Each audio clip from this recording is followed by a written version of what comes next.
Hello students, आज का हमारा इवेंट रहेगा post fertilization event. We have already discussed pre fertilization event, fertilization event. Now the turn of post fertilization event, यानी कि जो event fertilisation के बाद होते हैं उनको हम पोस्ट फर्टिलाइजेशन इवेंट कहेंगे। The events which takes place after fertilization or collectively known as, उनको हम क्या कहेंगे? collectively known as, बोलिए, उनको हम पोस्ट फर्टिलाइजेशन इवेंट्स कहेंगे। कुल मिला के वे इवेंट जो फर्टिलाइजेशन के बाद होंगे वो पोस्ट फर्टिलाइजेशन इवेंट कहलाएंगे। ओके, और वो पोस्ट फर्टिलाइजेशन जो इवेंट हैं वे दीज इवेंट्स इंक्लूड, और उसमें दो ही बातें आती हैं। कौन कौन से उसमें जो बातें हैं वो स्टेप्स हैं वो देखिए। इंक्लूड्स नंबर एक फॉर्मेशन ऑफ जाइगोट, यानी कि जो फर्टिलाइजेशन में हुआ था वही जाइगोट बनेगा। और दूसरा एम्ब्रियोजेनेसिस, जो दूसरा इवेंट रहेगा फर्टिलाइजेशन के बाद वो रहेगा एम्ब्रियो का बनना, और एम्ब्रियो के बनने को हम क्या कह रहे हैं? एम्ब्रियोजेनेसिस। तो पहले हम करते हैं जाइगोट। जाइगोट आप सबको पता है, जब मेल गैमेट और फीमेल गैमेट आपस में फ्यूज करते हैं तो बनता है। It is formed by the fusion of male and female gamete. चूंकि आप सबको यहाँ पता है कि मेल और फीमेल दोनों गैमेट हैप्लॉइड रहते हैं, और जब दो हैप्लॉइड गैमेट आपस में फ्यूज करते हैं तो ये डिप्लॉइड बॉडी बन जाती है। इट इज डिप्लॉइड, यानी कि हैप्लॉइड और हैप्लॉइड, ये दो हैप्लॉइड जब फ्यूज होते हैं तो डिप्लॉइड बनता है। It is diploid as it is formed due to fusion of two haploid gametes। जब दो हैप्लॉइड गैमेट आपस में फ्यूज करते हैं तो डिप्लॉइड बॉडी बन जाती है, और ये क्या कहलाता है? जाइगोट। तो ये जाइगोट। अब जाइगोट किस तरीके से डेवलप होता है? On the basis of development of zygote, जो लाइफ साइकिल होती है ऑर्गेनिज्म की वो मुख्यतः 3 प्रकार की होती है। यानी कि ऑन द बेसिस ऑफ, ये important point, on the basis of development of zygote life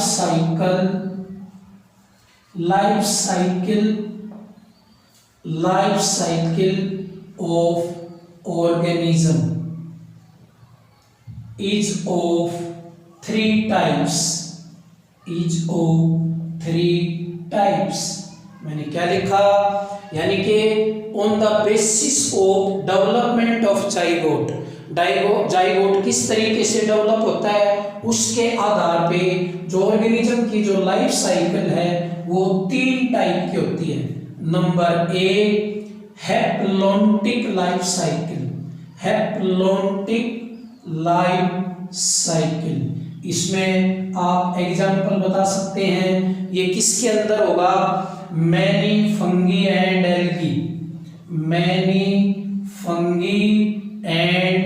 algae के अंदर आपको कौन सी लाइफ साइकिल दिखाई देगी? Haplontic life cycle. इसमें क्या होगा, विशेष रूप से ध्यान देने योग्य बात है, इन दिस डेवलपमेंट थोड़ा सा ध्यान से देखेंगे। In this development zygote form thick wall, zygote form thick wall just after it's formation, after it's formation, यानी कि जिस तरीके से एकदम से जब मेल और फीमेल गैमेट फ्यूज होते हैं जाइगोट बनता है, तुरंत जाइगोट बनने के तुरंत बाद जाइगोट अपने ऊपर एक थिक वॉल बना लेता है। क्या बना लेता है? थिक वॉल, यानी कि जाइगोट के बनने के तुरंत बाद इसके ऊपर एक थिक वॉल आ जाती है।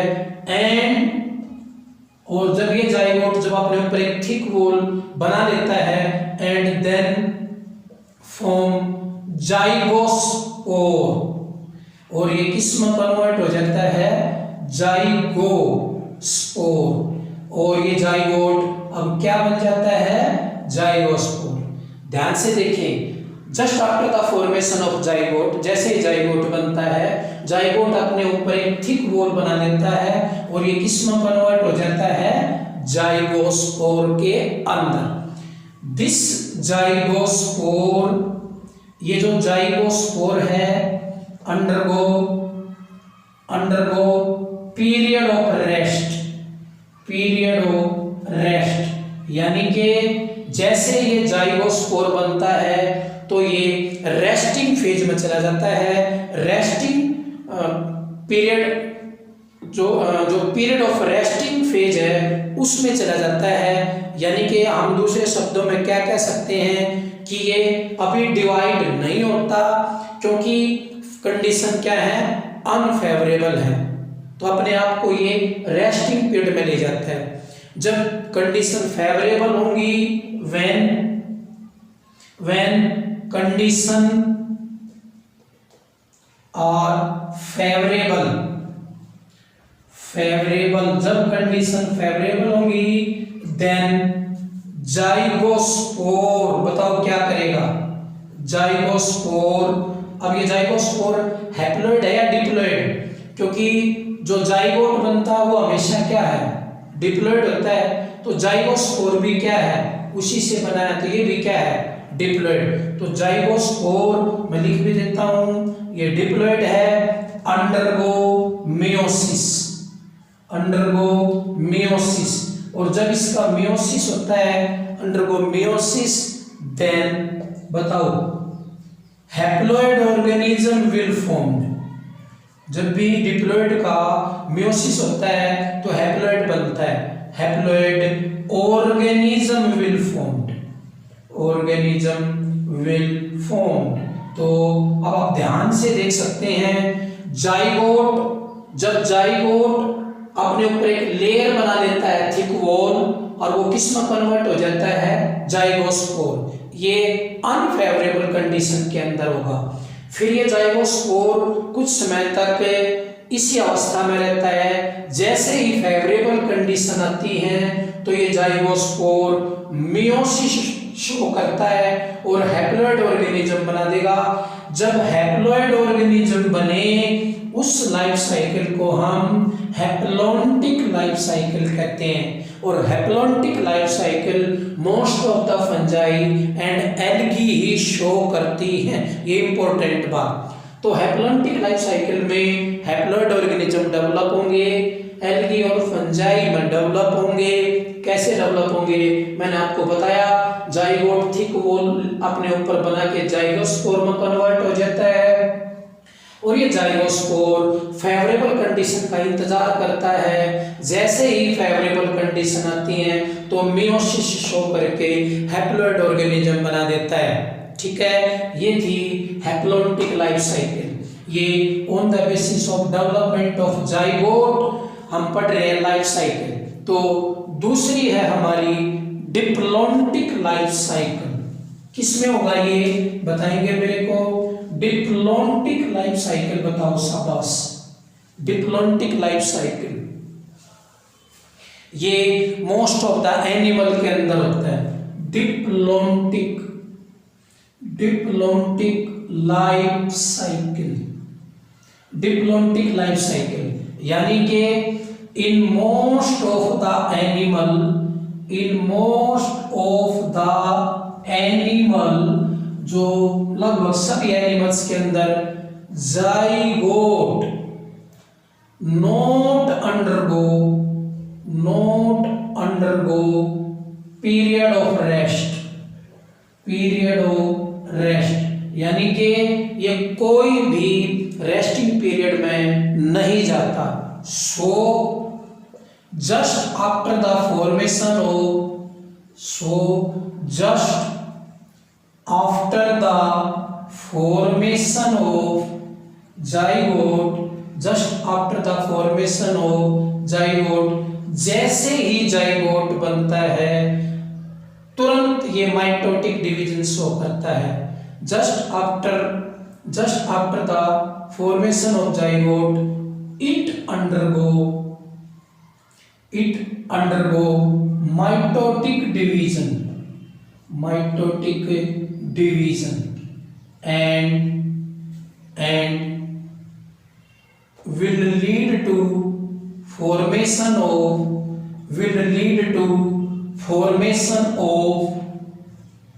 diploid organism यानी कि यहाँ पर डिप्लॉयड ऑर्गेनिज्म बनते हैं, इसलिए इसको हम डिप्लॉन्टिक लाइफ साइकिल कहते हैं। और ये किसके अंदर होता है? ये जितने भी एनिमल्स होते हैं लगभग सभी के अंदर ये डिप्लॉन्टिक लाइफ साइकिल पाई जाती है। इस एप्लॉन्टिक और डिप्लॉन्टिक में क्या मेन डिफरेंस है? उसमें जाइगोट बनने के बाद रेस्टिंग पीरियड में जाता है और उसके बाद फिर वो मियोसिस शो करता है, लेकिन यहाँ पर जाइगोट ना तो रेस्टिंग पीरियड में जाता और ना ही मियोसिस शो करता। जैसे ही जाइगोट बनता है उसका माइटोटिक डिवीजन होता है। As you know, if zygote is diploid then after mitotic division जितनी भी सेल्स बनेंगी या एम्ब्रियो बनेगा, जो ऑर्गेनिज्म बनेगा वो भी क्या होगा? Diploid. Due to the formation of diploid organism this life cycle is called diplontic life cycle and it is generally exist in most of the animal. अब हमारी जो तीसरी लाइफ साइकिल है वो है हैप्लोडिप्लॉन्टिक लाइफ साइकिल। हैप्लोडिप्लॉन्टिक पहली कौन सी थी? हैप्लॉन्टिक। दूसरी कौन सी थी? डिप्लॉन्टिक। अब तीसरी है, तीसरी साइकिल है haplodiplontic life cycle. Haplodiplontic life cycle. It is generally found in most of the plants, यानी कि जो प्लांट्स हैं, ज्यादातर हायर प्लांट्स हैं, उनके अंदर ये साइकिल देखने को मिलती है। इसके अंदर थोड़े से स्केच के रूप में देखेंगे। जैसे ये जाइगोट है, ये जाइगोट डिप्लॉयड होता है। जाइगोट जब जर्मिनेट करेगा तो स्पोरोफाइट बनाएगा। क्या बनाएगा? स्पोरोफाइट। ये स्पोरोफाइट भी क्या होता है? डिप्लॉयड। और स्पोरोफाइट में क्या होंगी? स्पोरेंजिया। और स्पोरेंजिया के अंदर क्या होंगी? Spore mother cell. यानी कि जाइगोट जब जर्मिनेट करेगा तो स्पोरोफाइट बनाएगा और स्पोरोफाइट ये माइटोटिक डिवीजन से ही बनाएगा। तो ये भी डिप्लॉयड, ये भी डिप्लॉयड। अब उसके अंदर स्पोरोफाइट के ऊपर क्या लगेंगी? स्पोरेंजिया। और स्पोरेंजिया के अंदर क्या होंगी? बहुत सारी spore mother cell.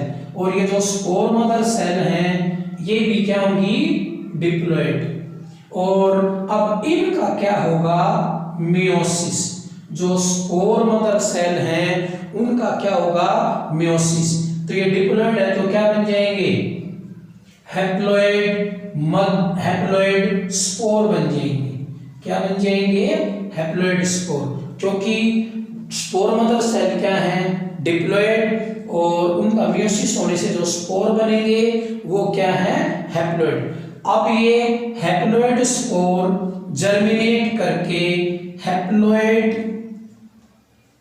Haploid gametophyte बनाएंगे। क्या बनाएंगे, हैप्लॉइड गैमेटोफाइट। ये हैप्लॉइड गैमेटोफाइट मेल भी होंगे और हैप्लॉइड गैमेटोफाइट फीमेल भी होंगे। Means some spore germinate to give haploid male gametophyte and some spore germinate to give haploid female gametophyte।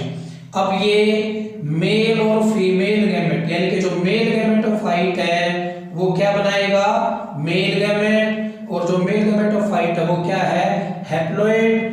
तो मेल गैमेट भी क्या होगा, हैप्लॉइड, और जो फीमेल गैमेटोफाइट है वो क्या है, हैप्लॉइड। तो ये जो ये फीमेल गैमेट बनाएगा वो भी क्या होगा, हैप्लॉइड। ध्यान से देखें, जब ये हैप्लॉइड स्पोर जर्मिनेट करते हैं तो मेल और फीमेल गैमेटोफाइट बनेंगे। अगर स्पोर हैप्लॉइड है तो मेल और फीमेल गैमेटोफाइट भी हैप्लॉइड होंगे। ये मेल और फीमेल गैमेटोफाइट आगे चल के मेल और फीमेल गैमेट बनाएंगे। क्योंकि मेल और फीमेल गैमेटोफाइट हैप्लॉइड हैं तो मेल और फीमेल गैमेट भी हैप्लॉइड होंगे। जब ये मेल और फीमेल जो हैप्लॉइड गैमेट्स हैं ये आपस में फर्टिलाइज करेंगे, क्या करेंगे, फर्टिलाइज करेंगे, यानी कि फ्यूज होंगे, तो वापिस क्या बन जाएगा, डिप्लॉइड बॉडी, जाइगोट। अब देखेंगे इसमें यहां से, यानी कि यहां से यहां तक की स्टोरी क्या है, नीचे वाली हैप्लॉन्टिक, क्या है, हैप्लॉन्टिक, क्योंकि इसमें हैप्लॉइड स्पोर हैप्लॉइड है, गैमेटोफाइट भी हैप्लॉइड है, मेल और फीमेल गैमेट्स भी हैप्लॉइड है, तो ये हैप्लॉन्टिक। अब जाइगोट भी डिप्लॉइड है, स्पोरोफाइट भी डिप्लॉइड है, और स्पोरेंजिया के अंदर जो स्पोर मदर सेल है वो भी डिप्लॉइड है। तो ऊपर की जो साइकिल होगी वो कौन सी होगी, डिप्लॉन्टिक। अब प्लांट्स के अंदर दोनों किस्म की जो साइकिल चलती हैं वो हैप्लॉन्टिक और डिप्लॉन्टिक अल्टरनेट चलती हैं। अगर स्पोरोफाइट बना है तो गैमेटोफाइट बनेगा, अगर गैमेटोफाइट बना है तो ही स्पोरोफाइट बनेगा। एक दूसरे के ऊपर ये डिपेंड है। अगर गैमेटोफाइट नहीं बना तो ये आगे का प्रोसेस नहीं बनेगा, और स्पोरोफाइट नहीं बनेगा, अगर स्पोरोफाइट नहीं बना तो ये आगे का प्रोसेस नहीं बनेगा, तो गैमेटोफाइट नहीं बनेगा। It means gametophyte and sporophyte are depend to each other in this life cycle. Both haplontic and diplontic phase come exist together, hence it is called haplodiplontic life cycle। और मैंने आपको ये पहले ही बताया था कि ये जो लाइफ साइकिल है ये ज़्यादातर जो मोस्ट ऑफ द जो प्लांट है उनके अंदर देखने को मिलती है। तो ये था हमारा जाइगोट। अब है एम्ब्रियोजेनेसिस। दूसरा क्या है, एम्ब्रियोजेनेसिस। पोस्ट फर्टिलाइजेशन इवेंट का जो हमारा दूसरा फेज है वो है एम्ब्रियोजेनेसिस, EMBRYOजेनेसिस, यानी कि एम्ब्रियो के बनने को हम क्या कहते हैं, embryogenesis. The process of formation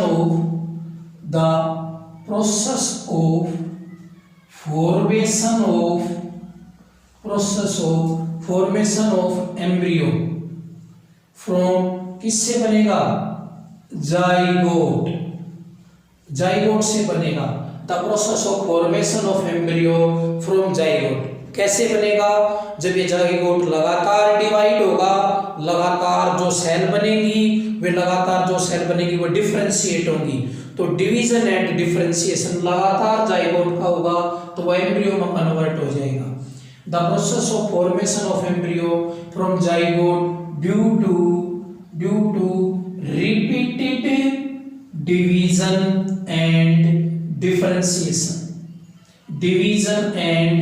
differentiation, यानी कि जो जाइगोट है वो लगातार क्या होगा, डिवाइड, और जब जितनी सेल बनेगी वो लगातार क्या होंगी, डिफरेंशिएट, तब वो जाइगोट किस में कन्वर्ट हो जाएगा, एम्ब्रियो में, और उस एम्ब्रियो के बनने के प्रोसेस को हम क्या कहते हैं, एम्ब्रियोजेनेसिस। अब on the basis of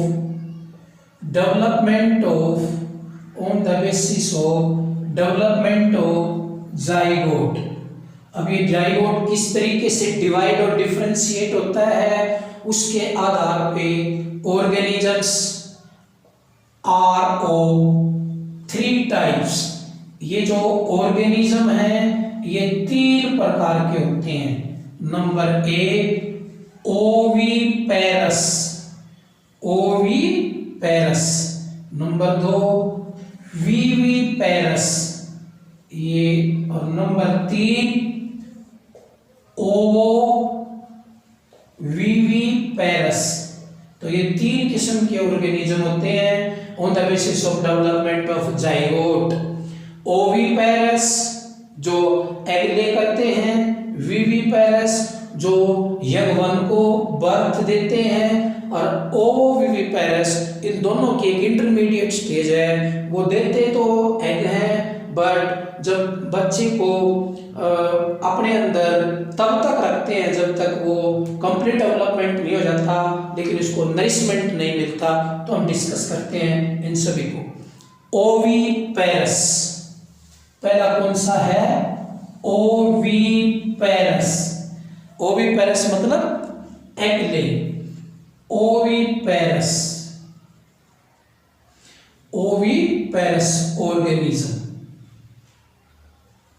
organisms, the organism which lay eggs। अब ये eggs फर्टिलाइज्ड भी हो सकते हैं और अनफर्टिलाइज्ड भी हो सकते हैं। Fertilised, the organism which lay eggs, वो फर्टिलाइज्ड और अनफर्टिलाइज्ड, आर कोल्ड ओविपेरस। उनको हम क्या कहेंगे, ओविपेरस। These organism इस तरीके के जो जीव होते हैं शो एक्सटर्नल डेवलपमेंट, क्योंकि इन्होंने क्या दिए हैं, एग्स, वो फर्टिलाइज या अनफर्टिलाइज। तो अब वो अगर अनफर्टिलाइज हैं तो वो बाहर फर्टिलाइज हो जाएंगे और फिर उनकी डेवलपमेंट होगी। अगर वो फर्टिलाइज्ड हैं तो भी उनकी डेवलपमेंट जो मदर बॉडी है उससे बाहर होगी, इसलिए वो भी क्या शो करेंगे, एक्सटर्नल डेवलपमेंट। फिशेस और एम्फीबियंस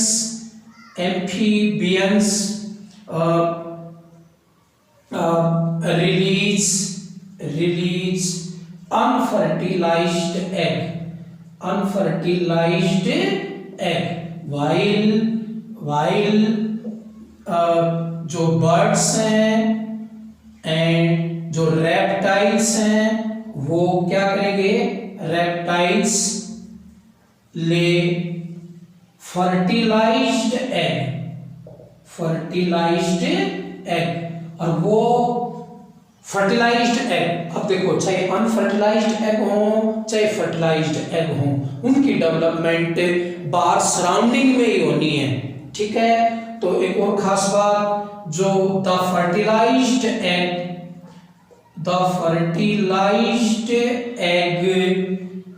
एग्स किन किन के होते हैं, वो बर्ड्स के और रेप्टाइल्स के, और जनरली कवर्ड विद हार्ड, ये बहुत इंपॉर्टेंट बात है, हार्ड कैलकेरियस सेल, एक कैल्शियम कार्बोनेट की आपने देखा होगा अंडे के ऊपर एक बहुत हार्ड कवरिंग होती है, वो कैल्केरियस सेल होती है उस फर्टिलाइज्ड एग के ऊपर, ताकि वो एक्सटर्नल एनवायरनमेंट से या सराउंडिंग से बचा रहे। The fertilized egg are generally covered with hard calcareous shell, और वो किन के अंदर होती है? बर्ड्स के और reptile. To protect them from किससे? फ्रॉम एक्सटर्नल एनवायरनमेंट, जो एक्सटर्नल एनवायरनमेंट है उससे उनको वो बचाती है। तो ये थे ओविपेरस। दूसरे कौन से हैं? विविपेरस। जो दूसरे ऑर्गेनिजम्स हैं हमारे, वो क्या हैं? विविपेरस, यानी कि वे ऑर्गेनिज्म जो बर्थ दें बच्चे को। Viviparous the organism, way organism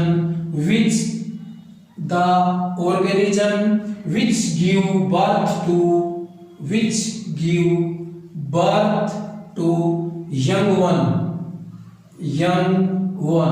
यानी कि यंग वन को अगर वो जन्म दें आर कोल्ड, बताओ क्या कहेंगे उनको? विविपेरस। और एग्जाम्पल मैमल्स, जो एग्जाम्पल है वो है मैमल्स, जिसमें ह्यूमन भी शामिल है, तो उनको हम विविपेरस कहेंगे। तीसरी कैटेगरी थी हमारी ओविविपेरस। ये कौन से हैं? ये द ऑर्गेनिज्म, ध्यान से देखें इस बात को, the organisms which retain the egg inside the body up to complete development of